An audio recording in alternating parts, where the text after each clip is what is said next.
Que se passerait si chaque train dans lequel vous montiez était un pari contre la nature? Partout dans le monde, il existe des lignes ferroviaires où la moindre erreur peut entraîner des conséquences dramatiques. Certains trains traversent des ravins profonds de plusieurs centaines de mètres, se faufilent au cœur de quartiers densément peuplés, filent à travers des déserts impitoyables ou gravissent des sommets recouverts de neige et de glace. Dans cette vidéo, nous allons découvrir les 14 lignes ferroviaires les plus dangereuses et les plus extraordinaires du monde, où la technologie, le courage et la détermination humaine sont mis à l'épreuve en permanence. Avant de commencer, n'oubliez pas de vous abonner à la chaîne pour nous accompagner dans de nouvelles aventures fascinantes. Et dites-nous en commentaire depuis quel pays vous regardez cette vidéo. Numéro 1. Le train du Bichwa Ijtema au Bangladesh. Chaque année, lorsque le rassemblement musulman du Bichwa Ijtema a lieu au Bangladesh, l'un des spectacles ferroviaires les plus impressionnants au monde se répète. Des trains conçus pour transporter environ 1000 passagers deviennent soudainement le moyen de transport de plus de 10 000 personnes.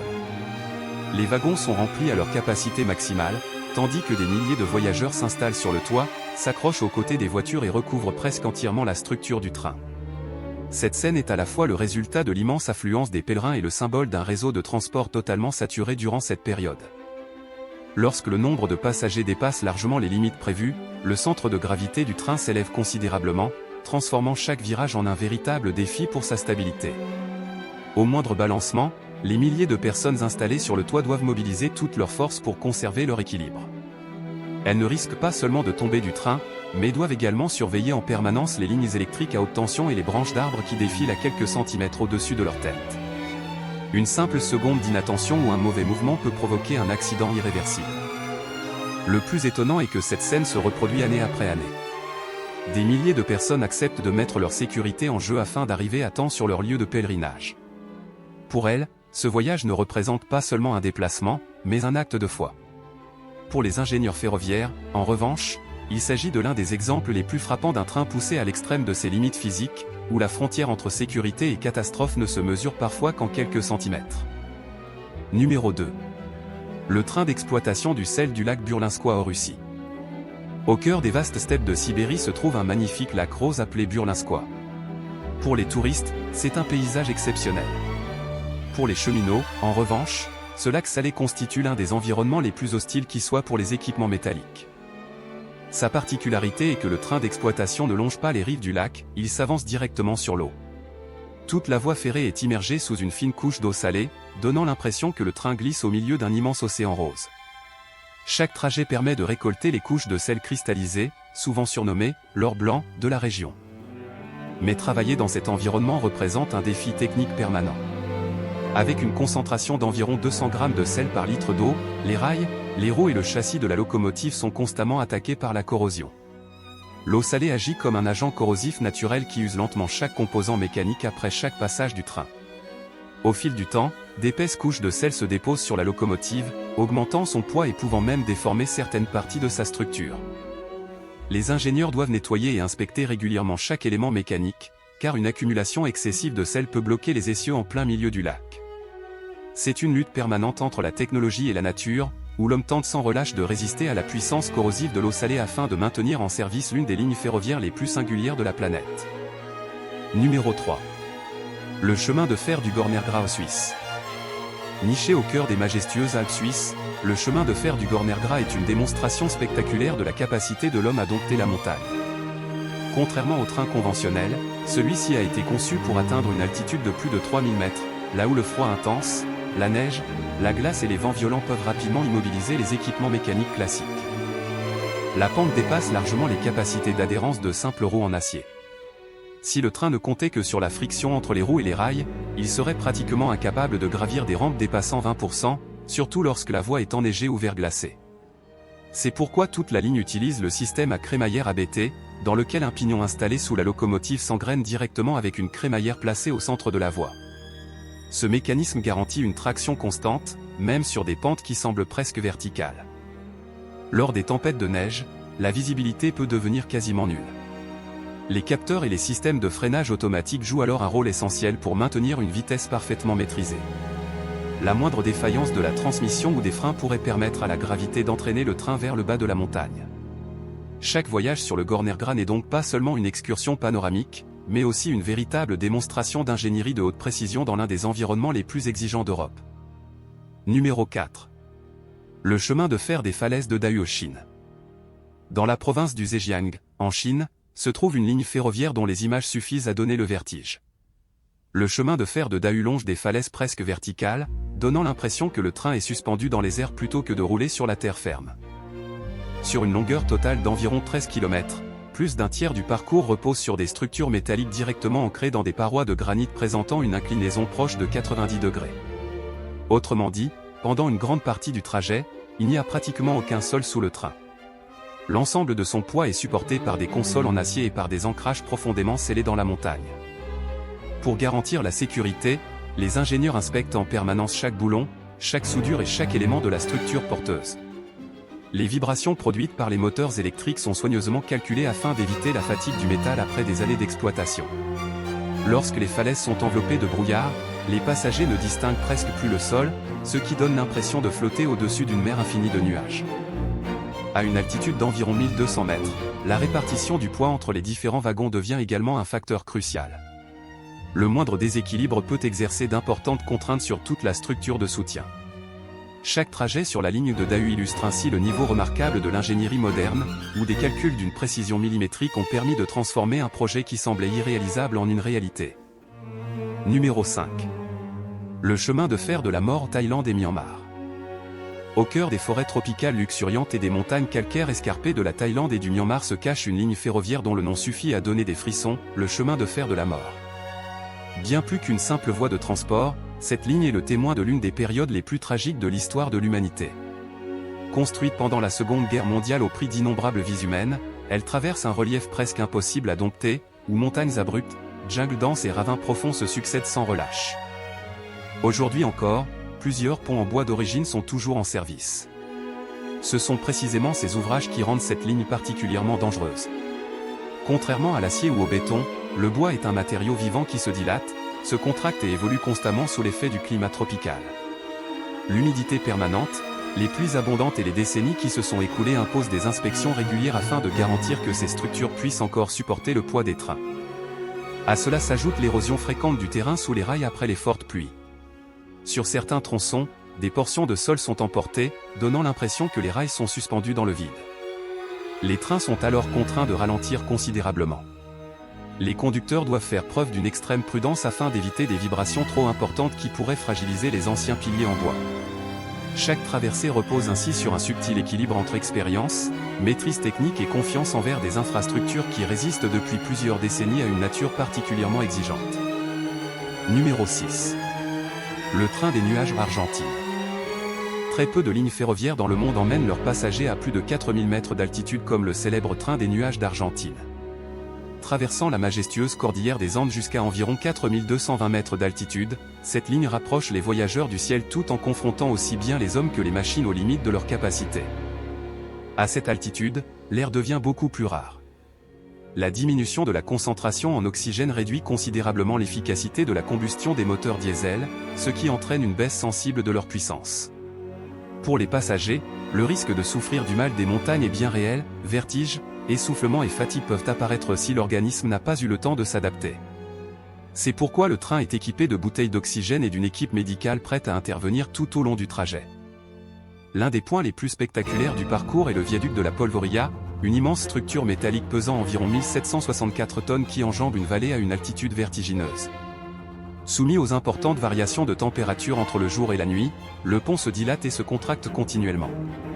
Dans le même temps, les puissants vents des Andes exercent une pression latérale permanente sur le train, notamment sur les sections entièrement dépourvues de barrières de protection.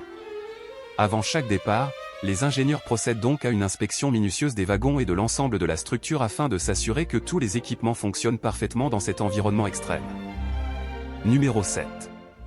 La rue du train de Hanoï, Vietnam. Au cœur de Hanoï existe un endroit où la vie quotidienne et le chemin de fer semblent ne faire qu'un. Il s'agit de la célèbre rue du train, où, quelques minutes seulement avant le passage d'un convoi, les cafés sont encore remplis de clients et les visiteurs se promènent tout près des rails. C'est l'un des rares endroits au monde où la distance entre les passagers d'un train en mouvement et les personnes présentes ne se mesure qu'en quelques dizaines de centimètres. La voie ferrée traverse un quartier densément peuplé, avec seulement environ 1,5 m entre les wagons et les façades des habitations. Lorsque le train approche, l'espace disponible se réduit rapidement à seulement 30 ou 40 cm. Les habitants, les commerçants et les touristes doivent aussitôt se plaquer contre les murs et retirer tables, chaises et autres objets afin de laisser le passage libre. À cet instant précis, la chaleur dégagée par la locomotive et le puissant souffle d'air généré par le train frappent directement les personnes situées à proximité. Le bruit métallique des roues sur les rails, mêlé au grondement du moteur, rappelle toute la puissance d'une masse d'acier de plusieurs centaines de tonnes qui passe à quelques centimètres seulement. Il suffit qu'un objet soit mal placé ou qu'une personne fasse un mauvais pas pour qu'un accident survienne immédiatement.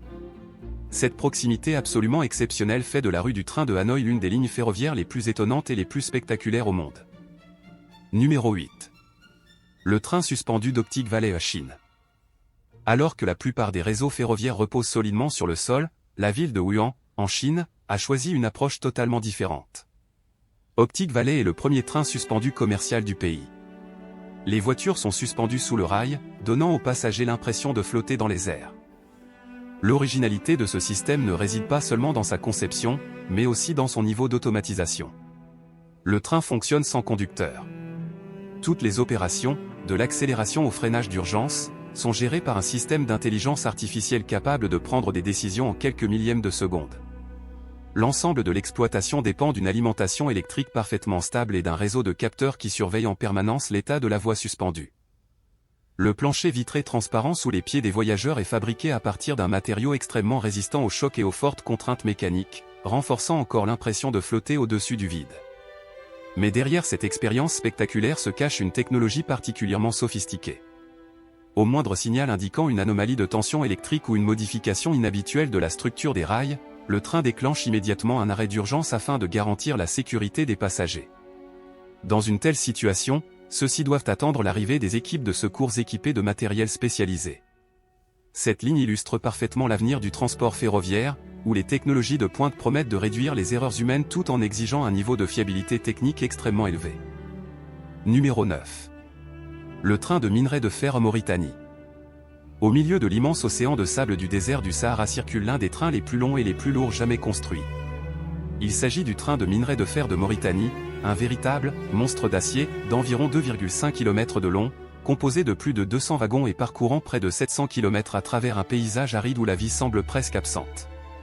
Vu du ciel, il ressemble à un gigantesque serpent métallique ondulant entre les dunes infinies. Mais le plus grand défi reste l'environnement lui-même. Sous le soleil brûlant du Sahara, la température des rails peut dépasser 60 degrés Celsius, provoquant une dilatation permanente du métal. Dans le même temps, la poussière extrêmement fine du minerai de fer est constamment soulevée par le vent et s'infiltre dans les moteurs, les systèmes de filtration ainsi que dans les voies respiratoires des personnes présentes. Les voyageurs qui montent gratuitement dans les wagons de minerai doivent se couvrir entièrement afin de limiter l'inhalation de cette poussière potentiellement nocive. Les tempêtes de sable représentent toutefois le danger le plus redoutable. Elles peuvent apparaître sans le moindre avertissement et recouvrir rapidement les rails, réduisant fortement la visibilité et augmentant le risque de déraillement. Si un incident survient au milieu de cet immense désert, les secours peuvent mettre plusieurs jours avant d'atteindre les lieux. C'est pourquoi chaque trajet sur cette ligne ne constitue pas seulement une opération de transport de minerais, mais également une véritable épreuve d'endurance pour les hommes et les machines face à l'un des environnements les plus hostiles de la planète. Numéro 10. La ligne ferroviaire du lac salé de Shaka en Chine. Situé à environ 3100 mètres d'altitude, le lac salé de Shaka est surnommé depuis longtemps le « miroir du ciel ». Sa surface parfaitement calme reflète les nuages blancs et l'azur du ciel, créant un paysage qui semble tout droit sorti d'un tableau. Pourtant, derrière cette beauté spectaculaire se cache l'un des environnements les plus exigeants pour l'exploitation d'une ligne ferroviaire. Le train qui circule sur cette voie donne l'impression de glisser sur un immense miroir, où la frontière entre le ciel et la terre semble disparaître. Mais pour les ingénieurs, le véritable défi ne réside pas dans la beauté du paysage, mais dans l'énorme quantité de sel présente partout. Le sel attaque continuellement les composants métalliques, tandis que le rayonnement ultraviolet particulièrement intense en haute altitude accélère le vieillissement des matériaux polymères, des joints en caoutchouc et des lubrifiants. À cela s'ajoute un autre problème, le sol salin sous les rails est relativement meuble et s'affaisse progressivement au fil du temps. Une déformation de quelques millimètres seulement suffit à modifier l'alignement de la voie. Pour des trains pesant plusieurs dizaines de tonnes, une telle variation peut compromettre la stabilité de la circulation. Après de fortes pluies, si le niveau de l'eau augmente, l'eau salée devient également un excellent conducteur électrique, augmentant le risque de court-circuit dans les systèmes électroniques. Chaque passage sur le lac de Chaka est donc le résultat d'une surveillance technique permanente destinée à garantir la sécurité dans un environnement particulièrement hostile. Numéro 11. Le chemin de fer du Mount Washington, États-Unis. Mis en service en 1869, le chemin de fer du Mount Washington est considéré comme l'un des plus anciens chemins de fer de montagne au monde. Plus d'un siècle et demi après son inauguration, il continue d'emmener les visiteurs jusqu'au sommet emblématique de l'État du New Hampshire grâce à un système mécanique resté remarquablement fidèle à sa conception d'origine. La partie la plus impressionnante du parcours est le tronçon appelé Jacob S. Lade, où la pente atteint 37,4%. Une telle inclinaison est pratiquement infranchissable pour un train classique reposant uniquement sur l'adhérence entre les roues et les rails. Pour relever ce défi, toute la ligne utilise un système à crémaillère, un pignon installé sous la locomotive s'engraine avec une crémaillère placée entre les rails, garantissant une traction constante même sur les pentes les plus abruptes. À l'intérieur des voitures, les sièges sont eux aussi inclinés selon un angle spécifique afin que les passagers restent dans une position confortable tout au long de l'ascension. Pendant ce temps, les dizaines de tonnes que représente le train sont continuellement attirées vers le bas par la gravité, ce qui exerce une pression considérable sur la transmission et le système de freinage. Le sommet du Mount Washington est également réputé pour posséder l'une des météos les plus extrêmes des États-Unis. Des vents dépassant les 300 km/h y ont déjà été enregistrés, suffisamment puissants pour secouer tout un train. Dans ces conditions, tous les dispositifs de sécurité doivent fonctionner avec une précision absolue. La moindre défaillance sur une pente aussi importante pourrait entraîner une perte de contrôle du convoi. Cette combinaison de relief spectaculaire, de conditions climatiques extrêmes et d'ingénierie mécanique traditionnelle fait du Mount Washington l'une des lignes ferroviaires les plus fascinantes au monde. Numéro 12. Le viaduc de Ribbled au Royaume-Uni. Au milieu des paysages sauvages du Yorkshire, en Angleterre, se dresse un ouvrage qui défie le temps depuis plus de 150 ans, le viaduc de Ribbled. Construit avec près de 1,5 million de briques, ce chef-d'œuvre de l'ingénierie victorienne continue aujourd'hui encore à supporter le passage des trains. De loin, sa succession majestueuse d'arches en pierre offre un panorama spectaculaire, mais derrière cette élégance se cache une lutte permanente contre les forces de la nature. Contrairement à de nombreux ponts modernes construits en acier ou en béton armé, Ribbled repose principalement sur une structure en briques et en mortier. Depuis plus de 150 ans, les vents violents, les pluies abondantes et le gel mettent chaque élément de l'ouvrage à rude épreuve. Le viaduc se situe également dans un véritable couloir de vent naturel, où les rafales peuvent exercer une pression considérable sur les trains circulant à une trentaine de mètres au-dessus du sol. Afin de limiter les effets du vent, les ingénieurs de l'époque victorienne ont conçu le pont avec une légère courbure, permettant de mieux répartir les efforts latéraux sur la structure. Malgré cette remarquable conception, le temps demeure son principal ennemi.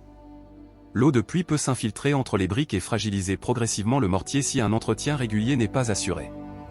Les ingénieurs inspectent donc constamment chaque arche, chaque joint et la moindre fissure afin de garantir que le viaduc puisse continuer à supporter les charges des trains modernes. Ribbled n'est pas seulement un pont ferroviaire, il est aussi le symbole de la remarquable longévité du génie civil victorien. Numéro 13. Le viaduc de Malco au Chili. Le Chili fait partie des pays les plus exposés au séisme au monde. Construire un pont dans cette région signifie donc concevoir une structure capable de résister à des tremblements de terre pouvant survenir à tout moment. Parmi ces ouvrages, le viaduc de Malco demeure l'un des plus impressionnants du pays. Dominant une vallée profonde à environ 102 mètres de hauteur, ce pont offre un spectacle aussi grandiose qu'impressionnant. Sa particularité réside dans sa construction, contrairement aux structures modernes soudées, son immense ossature métallique est assemblée à l'aide d'environ 20 000 rivets fabriqués à la main. Cette technique confère au pont une certaine souplesse, lui permettant d'absorber plus efficacement les vibrations sismiques que de nombreuses structures entièrement rigides en béton. Cependant, assurer la maintenance d'un tel ouvrage représente un défi permanent. Les ingénieurs doivent inspecter chaque poutre métallique et chaque rivet dans des conditions souvent difficiles, exposées à de puissants vents à plus de 100 mètres au-dessus du sol. La moindre vibration inhabituelle ou le plus petit signe de fatigue du métal peut annoncer un problème structurel plus important. Lorsque de lourds trains de marchandises franchissent le viaduc, l'ensemble de la structure est soumis à d'importantes contraintes. Cette combinaison d'altitude, d'activité sismique et de charges répétées fait du viaduc de Malco l'un des ouvrages ferroviaires les plus remarquables d'Amérique du Sud. Numéro 14. Le marché ferroviaire de Mak Long au Thaïlande. Notre dernier arrêt nous conduit dans un endroit où la vie quotidienne et le chemin de fer coexistent d'une manière presque incroyable. Il s'agit du célèbre marché ferroviaire de Mak Long, en Thaïlande, un marché installé directement sur une voie ferrée toujours en activité. Contrairement aux grandes gares ou aux lignes protégées par des barrières de sécurité, les étals de fruits, de légumes, de produits frais et de marchandises sont installés au ras des rails. Les activités commerciales se déroulent normalement jusqu'au moment où le sifflet du train retentit au loin. Ce signal déclenche alors une chorégraphie parfaitement synchronisée. Les commerçants disposent d'à peine une trentaine de secondes pour replier leurs auvents, reculer leurs étals et dégager entièrement la voie. Quelques instants plus tard, le train traverse lentement le marché, parfois à seulement quelques centimètres des marchandises et des habitants. Il n'y a ni barrières automatiques, ni portail de sécurité sophistiqués. Tout repose sur l'expérience, la vigilance et la parfaite coordination des personnes qui vivent au rythme de cette étonnante routine. Il suffirait qu'un étal ne soit pas déplacé à temps ou qu'un objet métallique reste sur les rails pour que le train l'emporte et provoque une réaction en chaîne dans cet espace extrêmement restreint. Pourtant, depuis de nombreuses années, les habitants perpétuent ce mode de vie avec une précision remarquable, transformant l'une des lignes ferroviaires les plus insolites et les plus dangereuses du monde en une composante unique de leur quotidien. Nous venons de parcourir ensemble certaines des lignes ferroviaires les plus extraordinaires de la planète, où chaque trajet est le fruit d'un équilibre entre l'ingéniosité humaine et les défis imposés par la nature.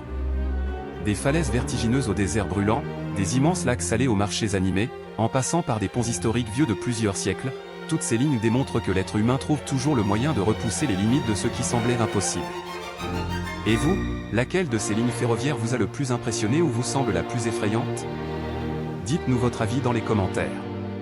Si cette vidéo vous a plu, n'oubliez pas de laisser un j'aime, de vous abonner à la chaîne et d'activer la cloche de notification afin de ne manquer aucune de nos prochaines aventures. Merci infiniment de nous avoir accompagnés, et à très bientôt pour une nouvelle découverte.